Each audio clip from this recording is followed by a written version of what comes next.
Well, hello, and welcome to my game room. Not exactly sure what I'm going to call this. I'm going to come up with a name, but I was told that I coach on the side, not bowling. I coach soccer. I've been coaching soccer for almost 20 years, and I was told that I am really good at coaching, and so I was told that it would be a really neat thing if I made some videos basically on how I would address certain subjects, certain things where bowling is concerned. And so that's what I'm going to do. I'm going to make some videos and I'm going to give my ideas. I'm going to help people as best I can with the things that they ask questions on. So I'm going to get a lot of my material off of a couple of different places. One of them being Facebook. Bowling Science Lab, I believe, is the place where this comment came from that I'm going to use today. But yeah, I'm just going to take a subject or a comment off of YouTube and make a short little video explaining what I would do and how I would address the subject that is being brought forth. So just a little background on me. I'm 53 years old. I've been bowling since I was 8 years old. So I've got 45 years in the game. Took a little bit of time off, came back, relearned the game because obviously from the late 90s till the mid 2015, 2017, the game changed a lot. It changed in ways that, probably more than it's changed in its history. With the invention of reactive surfaces. I'm going from urethane to reactive surfaces, and now you've got all of these different weight blocks and the gamut of things that goes into a bowling ball, and then lane conditions. It's just a different game. Two-handed, one-handed. There's so many things that go into it now. But the game is still a game. It's still strikes and spares. So, so I'm just going to take a comment like today, and I'm going to show you the comment, and then I'm going to tell you what I would do, what my suggestion would be on addressing the comment. So what I'm going to do, let's just move over a little bit. I'm going to put the comment probably right in here. And basically, this is from Jamie Morris, and their gist of their question is they were out of bowling for a significant amount of time. I was out for about 10 years, not completely out, but just not competitively. And then after coming back, they're used to playing the ball up the boards, up say 10, like Jamie says in the comment here. And they're struggling now coming back with making adjustments. So here's what I would do, Jamie. So you've just come back from 17 years. So the game's changed, obviously. The bowling balls that you listed there are not bad bowling balls. Every one of them there that you have is a quality ball. And you should be able to make adjustments off with those three balls. So what I would do, my personal opinion, is I'd take your three balls. You have three bowling balls. Find the one that you feel like is your benchmark, is the middle of the three balls. Not the one that hooks the most, not the one that hooks the least, but the one in the middle. And you take that one in the middle and you get it to where you feel comfortable at the start of your league night. Whatever your league night looks like, generally, that's the ball that you want to be able to pull out of your bag and know that that's what you feel comfortable, where you will feel comfortable. So the best way to do that is go out, excuse me, and wherever you bowl, whatever your house is that you bowl at, I'm not 100% sure where that is, but for me here in Oklahoma City, I bowl primarily in 3 different bowling centers.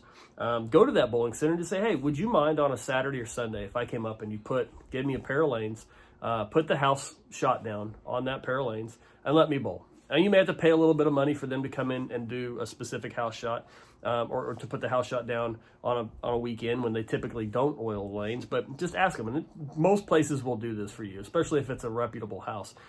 And then go in with your equipment. Find a pro shop operator or somebody who is willing to alter your surfaces of your bowling ball for you. Surface on a bowling ball is so critical. If you don't have good surface on your bowling ball, if the surface doesn't match what the reaction is for that bowling ball, you're really going to struggle. So find that ball that you feel like is the middle ball and get it to where on that house shot, the surface and everything matches up to what that shot is. If it's a fairly cliffed off, shot where it's blocked up, you've got a lot of oil in the middle, not a whole lot on the outside, then obviously for a lower rev player, maybe a slower, lower rev player, you're going to want a lot of surface on that ball. If you're a higher rev player and still not a lot of speed, then you probably don't want a lot of surface on that ball. But that's why finding a pro shop operator, somebody who will come out and watch you and give you some ideas of what surface to put on that ball, and how to get that benchmark ball to where it feels comfortable on that house shot is so critical. Now, after you get that done, you want to find a ball that hooks a little more, and you want to find a ball that hooks a little less. And so figure out what those three are, how that lineup works, and get yourself a board to two boards difference between the three balls. So when you start out with your benchmark, your middle ball, and you throw your first game or your first couple of games, and the transition starts, one of, not your only, but one of your adjustments is going to be to move from ball A to ball B, your benchmark ball to your less hooking ball. Or maybe the lanes get a little slicker because you've got people bowling with plastic on the lanes, and so the lanes are transitioning down lane a little bit more, so the ball's just not reacting. You need to go to your more aggressive ball. That's one of your adjustments. Another adjustment that you can make is if you're not, say you're starting out with your benchmark ball and you've got a really great reaction, but you're just not carrying 10 pins. Hey, that's a half board to a board left, and just back off your speed a little bit. Gives that ball a little bit, you're opening your angle up a little bit, and at the same time, you're giving the ball a little bit more time to get around the corner. That's one adjustment. The main thing is, and I can't stress this enough, for almost every question that I see, things that people ask on Facebook, when people ask me just for help in general while I'm at league, one of the things that I ask people, and this has helped me, is how often do you practice? Because if you're not going out and practicing, even if it's in league, you can use your league as a practice session. But if you're not going out and putting things into practice that you are trying to get better at, you're never going to get better. So, obviously this individual, Jamie, who put this comment out, wants to get better. The first thing that I would do is I would stop worrying about my score tonight. What I would worry about more than anything is, hey, tonight what I want to do is I want to learn if the lanes start to dry out a little bit, what one board left is going to do, what two boards left is going to do. Typically, an adjustment for most people, when the lanes start to dry out, you move 2 and 1. You move to your feet 2 and you move your board 1 that you're targeting. Some people may even target a little further down the lane. Instead of targeting at the arrows, you're targeting 10 feet past the arrows. I know one individual who doesn't even use the arrows. He barely even uses the dots on the floor. He just stands and he kind of visualizes his angles on the lane. Hey, all of that works. But the main thing is understanding what works for you, what you see whenever you're bowling, what works, what you can visualize for yourself. And then put that into play, because ultimately I could tell you, hey, do this, this, and this, and it may not work for you. You may only need to move a board, where I may need to move 3 boards. Your adjustment might be a little different. So learn what those adjustments are, and you are only going to be able to do that by being a student of the game, and while you're bowling your league, recognizing what's happening on the lane, and then try things. And if they work, great. If they don't, that's great too, because now you've learned what works, what doesn't work for you. Take notes. Get yourself a scratch piece of paper and take notes, and write down, hey, look, the lanes transition this way, and this is what I did. And then keep yourself a little catalog. You go back and you can say, hey, and look and see if I can find a time whenever the lanes transition like that. What did I do? You can do that. But the main thing is practice.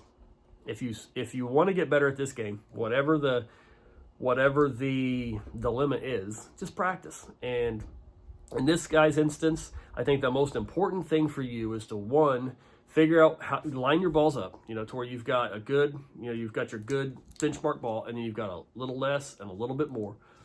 And then from there, just learn the lanes, learn how that ball's going. If use that benchmark ball all night one night, and when the lanes start to dry out, start moving around on the lane and understanding. Watch what that ball does and see how you need to adjust to it. And I think what you'll see is that you will learn, instead of having somebody tell you, "Hey, you do this, this, and this," you will imprint on your own, on your brain, on yourself. That it's no longer going to be something you think about. It's just going to be something. Hey, last time I did this, when this situation came up, I did this and it worked, and it's just there. It's not something you even think about. It's just something that you do. So I hope that helped, and I'm going to post this to the Bowling Science Lab, and I don't know what's going to happen. I might get a bunch of just hate mail, and I really don't care. But I'm going to post this there as an answer. So Jamie, if you see this, good luck to you. And if you have any other questions, I would be happy to help. And yeah, so that's that. Again, and if you see this and you have a suggestion for a name for this little segment, this little 10-minute segment, please feel free to drop me a suggestion, and I will be happy to take it under consideration. So anyway, see you on the lanes, and good luck to you.